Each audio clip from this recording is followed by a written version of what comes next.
আল্লাহ রাব্বুল আলামিনের শুকরিয়া, আলহামদুলিল্লাহ।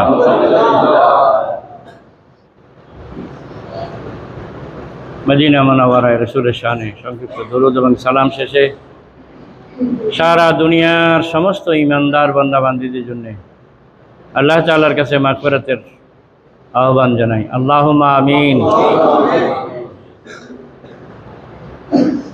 আল্লাহ তাআলার আখিরি কালামের আজীবনের পুরান কথা আজীবন নতুন করে শুনতে থাকা। আল্লাহ তাআলা আমাদেরকে জানার মানার বাকি হায়াতে আমলের তৌফিক নসিব করো। যদিও সব খুতবার মধ্যে এবং সমস্ত বক্তার বক্তৃতার মধ্যে হযরত উলামা কেরামের আলোচনার মধ্যে শবে বরাত সংক্রান্ত একটা আয়াত তেলাওয়াত করা ছাড়া আর কোনো আয়াত নেই। তারপরেও বরকতের জন্য পড়া, যে সমস্ত মুফাসসিরিন এই কথায় একমত। এই মুবারক রাত বলতে লাইলাতুল বরাত নয়, এটা লাইলাতুল কদর। কিন্তু লাইলাতুল বরাতের অনেকগুলো হাদিসের দ্বারা সাবিত। আল্লাহ তাআলা ইরশাদ করেন, ওই কিতাব স্পষ্ট দলিল, বাইয়িন দলিল, খুল্লম খোলা দলিল। একদিকে নির্ভেজাল, আরেকদিকে কোনো বানোয়াটি নেই, গোপন তথ্য গোপন রাখা হয়েছে এমন নয়। মানব জাতির মধ্যে অনেকগুলো ধর্মগ্রন্থ আছে, সবাই পড়ার অধিকার রাখে না, এমনকি হাত দিয়ে ধরাটাও তার জন্য পাপ। অন্যরা এটা টাচ করতে পারবে না, ধরতেও পারবে না। যেমন ব্রাহ্মণ বা হিন্দুদের মধ্যে তারা ধরতে পারে, অন্যরা ধরতে পারবে না। যাই হোক, কিন্তু আমাদের জন্য দরওয়াজা কিয়ামত পর্যন্তের জন্য খোলা। হাযা বায়ানুল লিন্নাস, আল্লাহ তাআলা বলেন এটা সারা পৃথিবীর মানব জাতির জন্য স্পষ্ট দলিল, খুল্লম খোলা দলিল এবং সত্য মিথ্যার পার্থক্য সূচিতকারী দলিল। নিশ্চয়ই ইন্না আনজালনাহু ফি লাইলাতিন মুবারাকাহ, এই মহান দলিল, এই মহান নিয়ামত তামাম পৃথিবীর মানব জাতির জন্য জীবন জিজ্ঞাসার জবাব, তামাম পৃথিবীর মানব জাতির জীবন পরিচালিত হওয়ার সংবিধান, তামাম পৃথিবীর মানব জাতির জাহান্নাম থেকে বাঁচার আর জান্নাতে যাওয়ার প্রেসক্রিপশন একমাত্র শুধুমাত্র এই মহাগ্রন্থ আল কোরআন। আমরা বলি আলহামদুলিল্লাহ।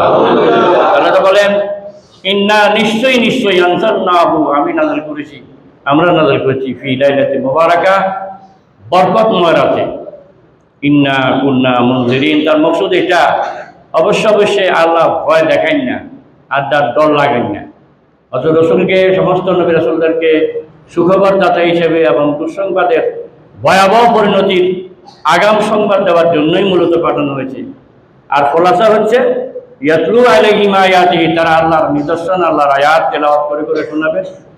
ওয়া ইউযাক্কিহিম, এবং তেলাওয়াতকৃত অংশে মানব জাতির জন্য কি সিদ্ধান্ত আছে এটা জানানো হয়। তাদেরকে পরিপূর্ণ করা হবে, পরিপক্ক করা হবে, তাজকিয়া করা হবে, পরিশুদ্ধ করা হবে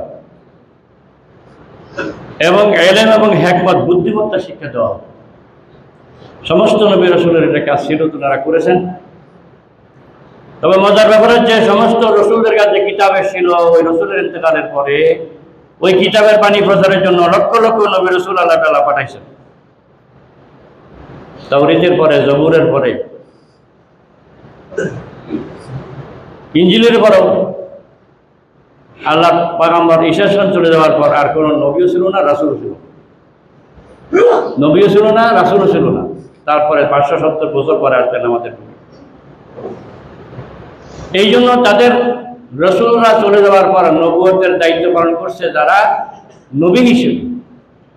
কিন্তু আখেরি পয়গম্বর চলে যাওয়ার পর যেহেতু আর কোনো নবী আল্লাহ পাঠান নাই এবং পাঠাবেন না, রাসূল নিজে বলেন, আনা খাতামুন নবিয়্যিন লা নবিয়্যা বাদি, আমি শেষ, আমার পরে আর কোনো নবী নাই। এলে কোরআন রয়ে গেছে, কোরআনের বিধান রয়ে গেছে, মানুষ আশাও চালু আছে, অব্যাহত আছে। কিয়ামত পর্যন্ত জমিনে মানুষ আসতেই থাকবে, না আশা বন্ধ হয়ে গেছে? তাহলে কোরআনও আছে, মানুষ আশাও বন্ধ হয় নাই। কিন্তু নবী রাসূল যেহেতু নাই, তাহলে নবী রাসূলের কাজটা কেউ না কেউ করা লাগবে, না লাগবে না? সোজা হিসাব, ব্যাখ্যার কি দরকার? তো মাঝে মাঝে আমাদের জন্য, উম্মতে মুহাম্মাদের জন্য অনেকগুলো বোনাসের একটা হচ্ছে, বিশেষ বিশেষ রাতে, বিশেষ বিশেষ জায়গায়, বিশেষ বিশেষ মুহূর্তে, বিশেষ বিশেষ দিনক্ষণে আল্লাহ তাআলা কিছু বান্দাদের দরখাস্ত কবুল করেন।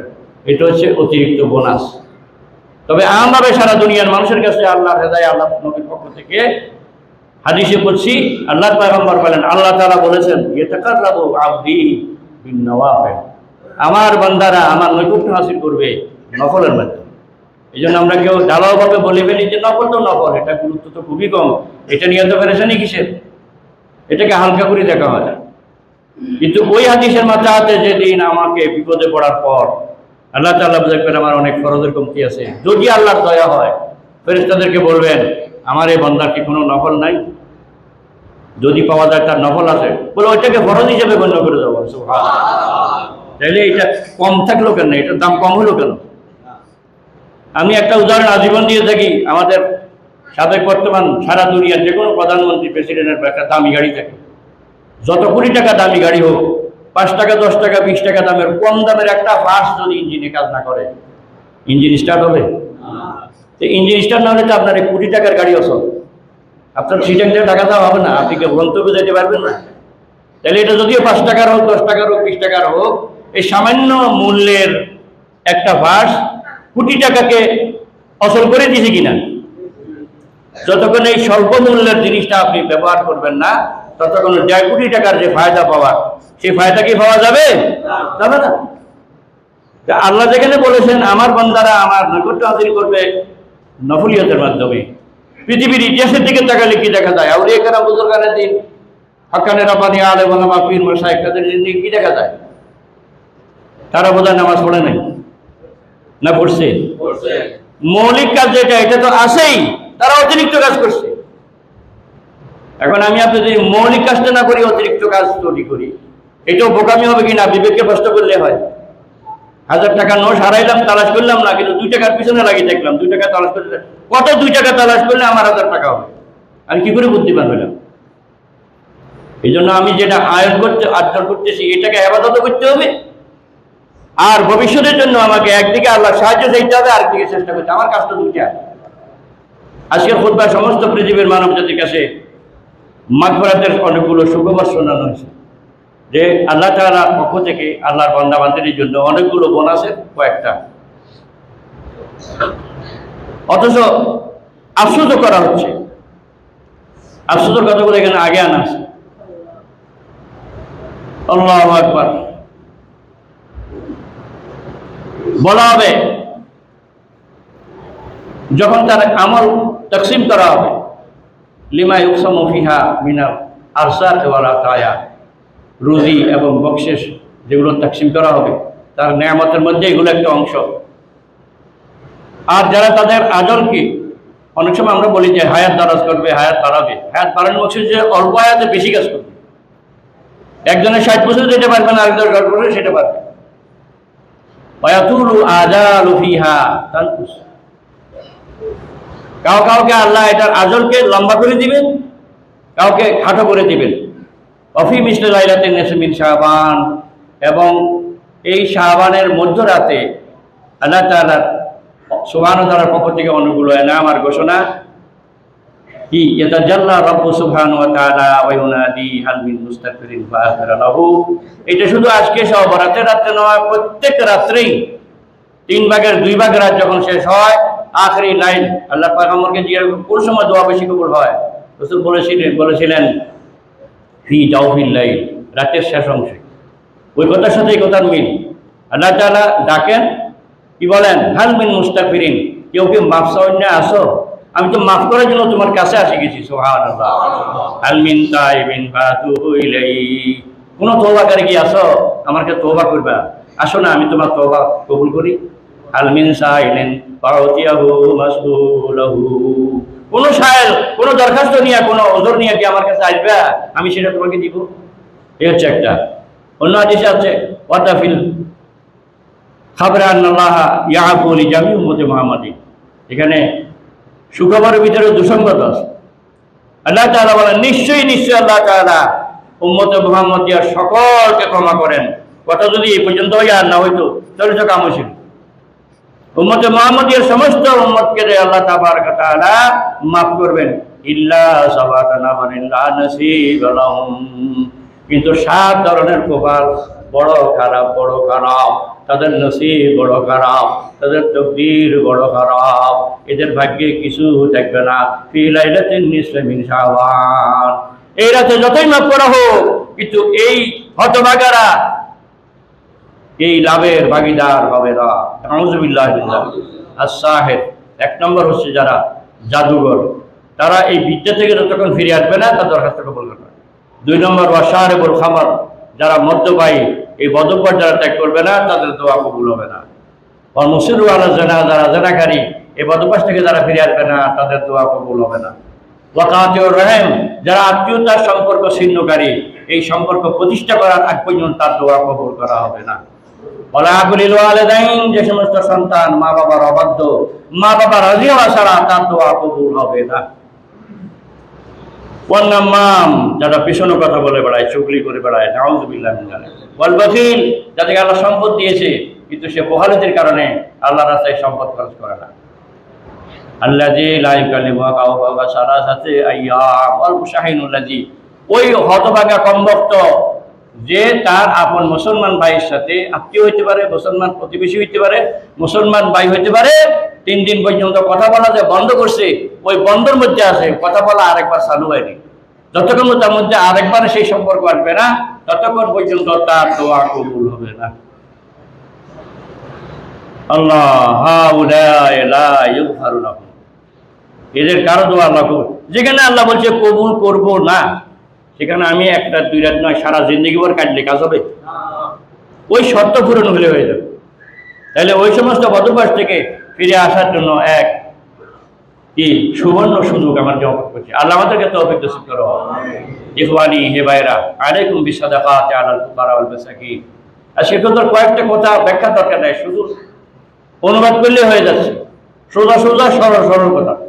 হে ভাইরা, ইখওয়ানি আলাইকুম বিসাদাকাতি আলাল ফুকারা ওয়াল মাসাকিন ওয়া আরাবিল আলাইতা, তোমাদের সমাজে যারা এতিম আছে, যারা ফকির মিসকিন আছে, যারা অবহেলিত মানুষ আছে, তাদেরকে তোমার দানের হাত প্রসারিত করো। তো এটা আমরা সারা বছরও করব, এটা তো সুবর্ণ সুযোগ। আজকের বিশেষ রাতের উসিলায় আল্লাহ তাআলা যেহেতু আমার গুনাহ মাফ করবেন, যেহেতু আমার দান খয়রাতগুলো আল্লাহ কবুল করবেন, আমরা আশাবাদী হব। এই জন্য সেই ক্ষেত্রেও আমরা আমাদের হাত প্রসারিত করবো ইনশাআল্লাহ। ফাতাদখুলুল জান্নাতা দারাস সালাম, এই গুণগুলো অর্জন করো, আর আল্লাহ তাআলা জান্নাতের যে সুখবর তোমার জন্য অপেক্ষা করছে, সেই জান্নাতের অধিকারী বনে যাও। আল্লাহ তৌফিক দান করো। তাইলে আমাদেরকে আল্লাহ তাআলা যে গুনাহ থেকে বাঁচার জন্য তৌফিক করলেন এবং দোয়া দরখাস্ত কবুলের জন্য যে সময় দিলেন,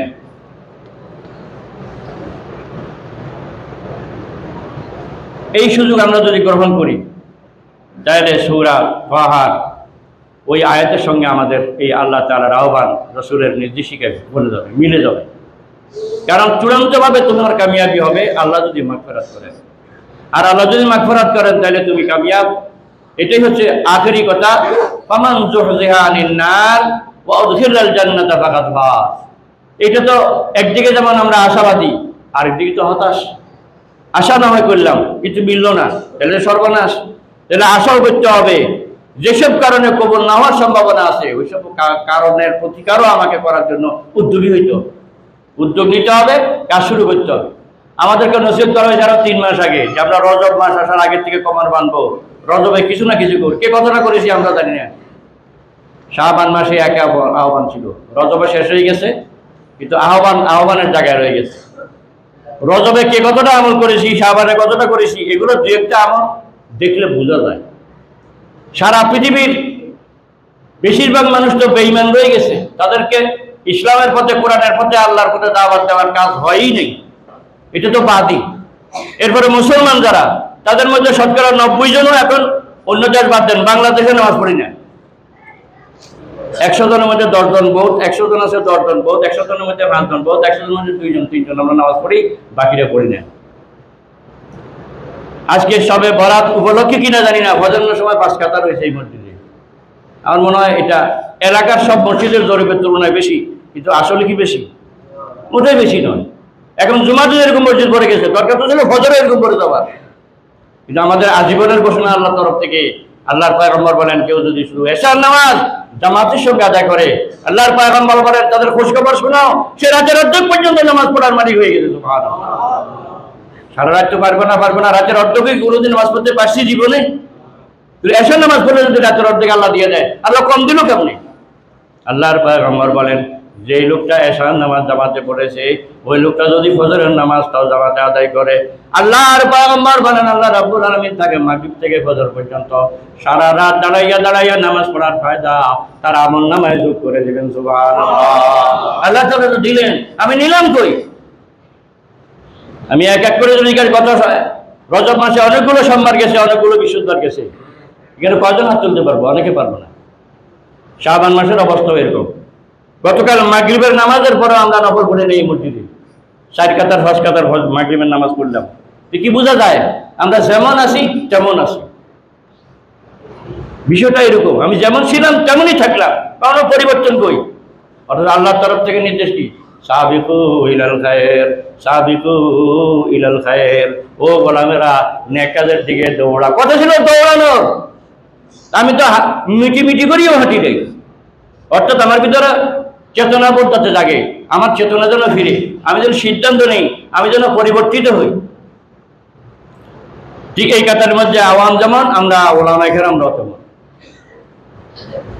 কিছু বর্ণনা করলে ভালো হবে। এদেশে বহু ওলামায়ে কেরাম আমরা আছি, আমাদেরকে তো নিষেধ করা হয়েছে যে কম খায়, কম ঘুমায়, কম কথা বলে।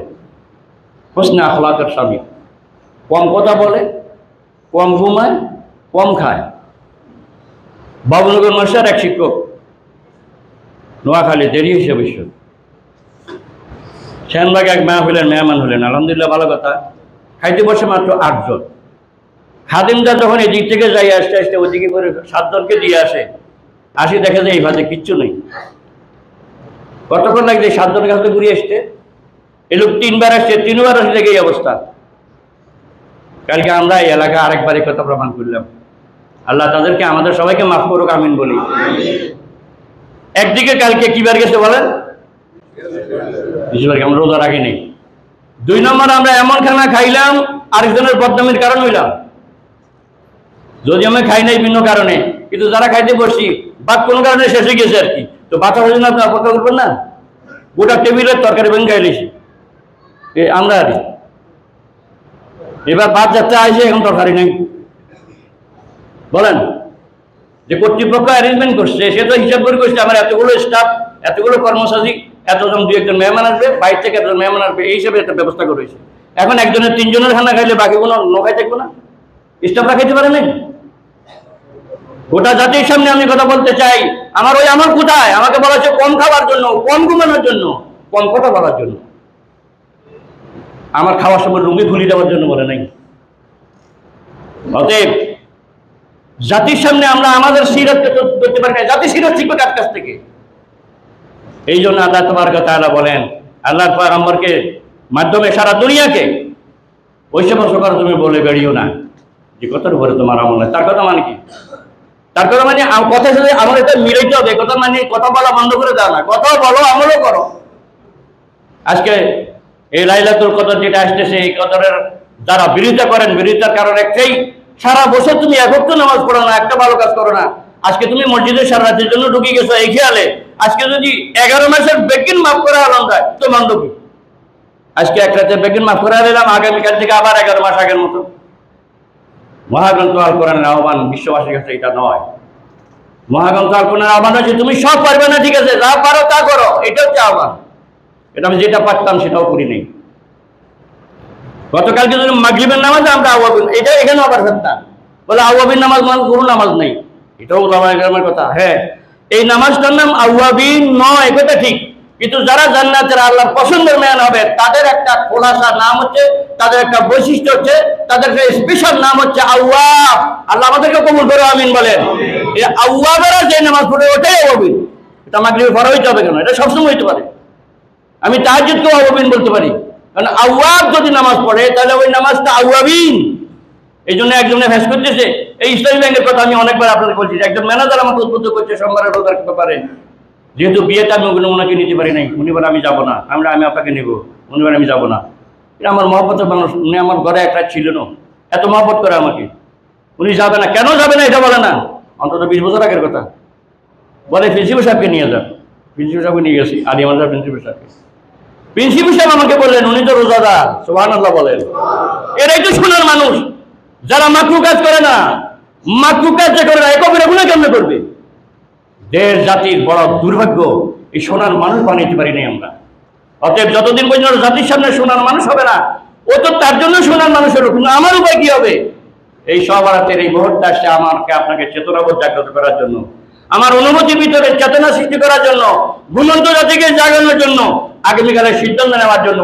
যে সিদ্ধান্ত মাহে রমজান তোমাকে অল্প অল্প আমল করে বেশি বেশি তোমার আমল নামার মধ্যে যোগ করে তোমাকে জান্নাতের মেহমান বানানোর জন্য আল্লাহ তৌফিক দান করো। অতএব বিতর্ক এখানে আছে, বিতর্কের অবসানও আছে। আমি সবসময় বলে থাকি, এটা তো বাইতুল শরীফে যে মোনাজাত হয়, এটা ফরজ নয়, ওয়াজিব নয়, সুন্নত মুআক্কাদা নয়, কে বলতে পারবে?